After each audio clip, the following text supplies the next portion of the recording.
Miren, en el día de ayer nosotros hicimos un planteamiento que quiero ampliarlo hoy un poco más.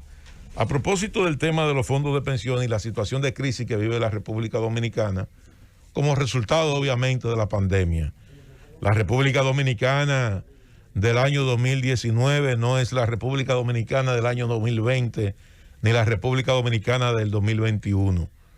Decreció su Producto Interno Bruto y hoy tenemos una economía mucho más rezagada.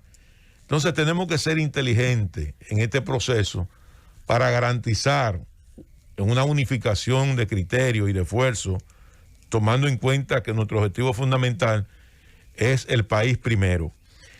Entonces, aquí hay una realidad, y es que nosotros tenemos una especie de represa con los fondos de pensiones. Al día de hoy, al 2018, una estadística que la tengo aquí a mano, se habían acumulado 520,000 millones de pesos en los fondos de pensiones. En ese momento eso equivalía al 15.77% del Producto Interno Bruto. Del Producto Interno Bruto.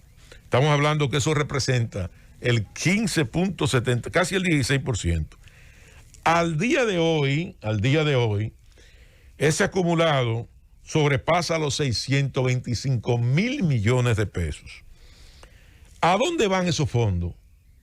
¿Qué hacen las administradoras de los fondos de pensiones? Bueno, en una economía como la nuestra, entran dentro de lo que se denomina el mercado financiero. Y al entrar en el mercado financiero, esos fondos de pensiones no constituyen parte esencial del desarrollo de la República Dominicana, sino que entran dentro del mercado especulativo del sistema financiero de la República Dominicana. ¿Por qué lo digo? Porque todos esos recursos que llegan a los fondos de pensiones son colocados en el Banco Central y son colocados en la banca nacional a pago de intereses fijos mensuales.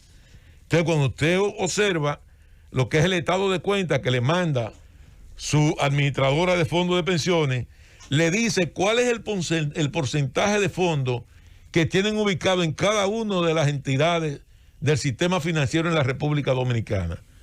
Pero esos fondos están ahí solamente como que se domina un cartel financiero, exclusivamente para manejar una especulación en el área financiera, en el sentido de que no son fondos productivos,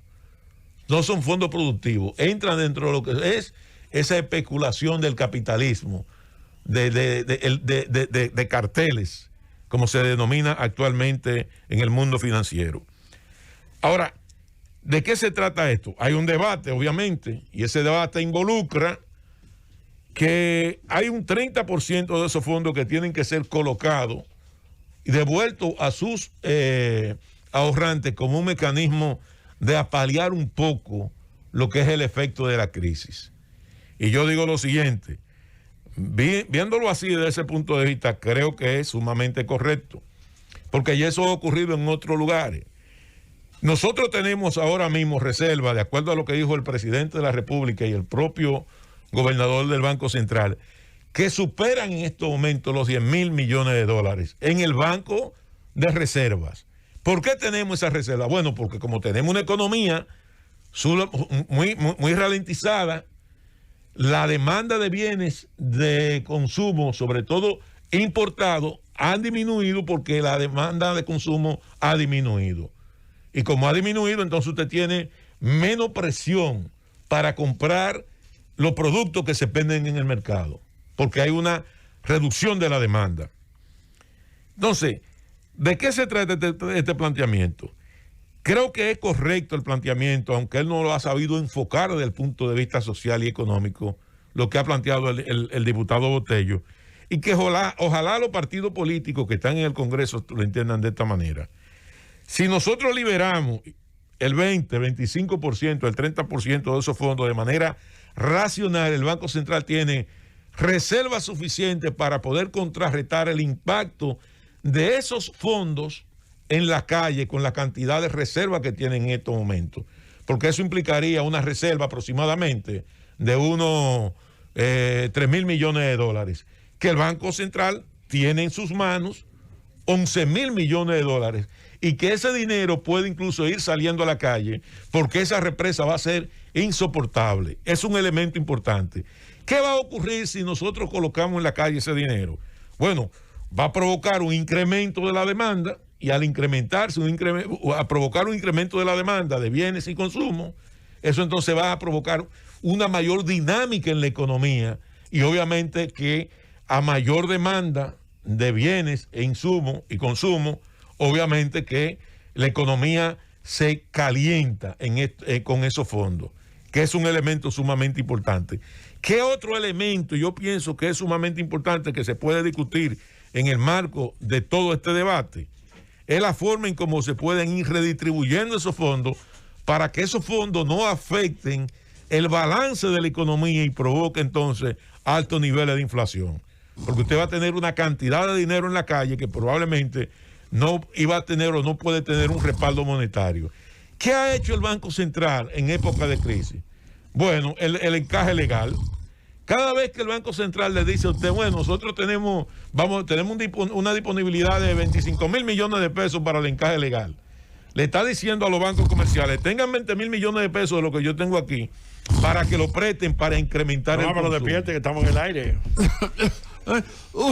Álvaro, ¿se durmió? Sí, está dormido. Perdón. Bueno, qué bueno que ya despertó. Don Elio despertó. Le da, no perdona. Entonces, ¿de qué se trata esto? De que se necesita obligatoriamente discutir esto a fondo. ¿Qué otro elemento yo creo que nosotros tenemos que discutir? La modificación de la ley de hidrocarburos. ¿Por qué? Porque la modificación de la ley de hidrocarburos también podría repercutir favorablemente en la población. O sea, no es posible que los mismos impuestos que se pague con un barril a $40 se esté pagando con un barril a $100. Entonces yo creo que es necesario también que se pudiera aplicar una reducción de los impuestos en la medida en que se van incrementando los precios del barril de petróleo.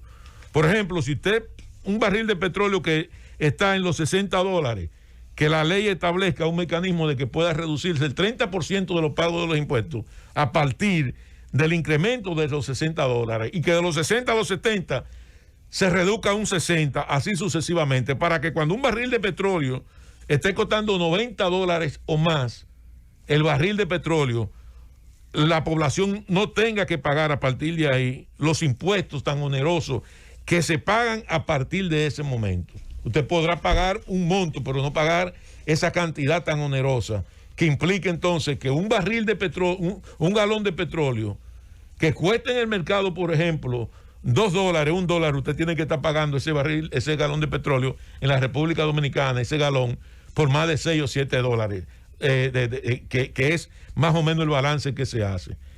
Es necesario que dinamicemos la economía. Están los fondos y están los recursos suficientes. Lo que hay que hacer es lo suficientemente inteligente para poder inyectar la mayor cantidad de ese capital represado que tenemos nosotros ahí, que permita dinamizar la economía, pero que al mismo tiempo podamos evitar que esa dinámica económica provoque un desbalance que incremente el nivel de inflación, entonces la gente pueda perder el nivel adquisitivo que recibe en estos momentos.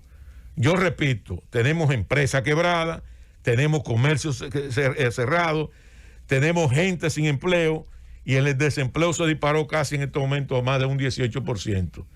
Hoy vi unas estadísticas ahí espantosas, más de 150,000 personas salieron del sistema de la seguridad social. Gente que eran empleados, personas que estaban cotizando en el sistema de seguridad social. Hoy tenemos esa persona que no tienen un seguro médico, que no tienen recursos, que no tienen ingresos para su familia, y eso obviamente que va a provocar también un nivel de presión social frente al gobierno. El gobierno ha decidido poner en marcha el plan FASE. Qué bueno que lo ponga en funcionamiento. Qué bueno que garantice por lo menos unos ingresos mínimos que la gente pueda de manera, aunque sea paliar esta situación no solamente de crisis, sino garantizar mínimamente el alimento de sus hijos a través de estos programas. Y ojalá que esa dinámica se pueda mantener en el tiempo, focalizado en que la medida en que nosotros podemos avanzar con todos estos programas de vacunación y avancemos, mientras más rápido avancemos, mucho más rápido podemos nosotros entonces incluir directamente y que el país pueda salir adelante y aperturar totalmente la economía de la República Dominicana. ¿Y qué está pasando en Corazán de Santiago? Que más bien parece una lucha libre internacional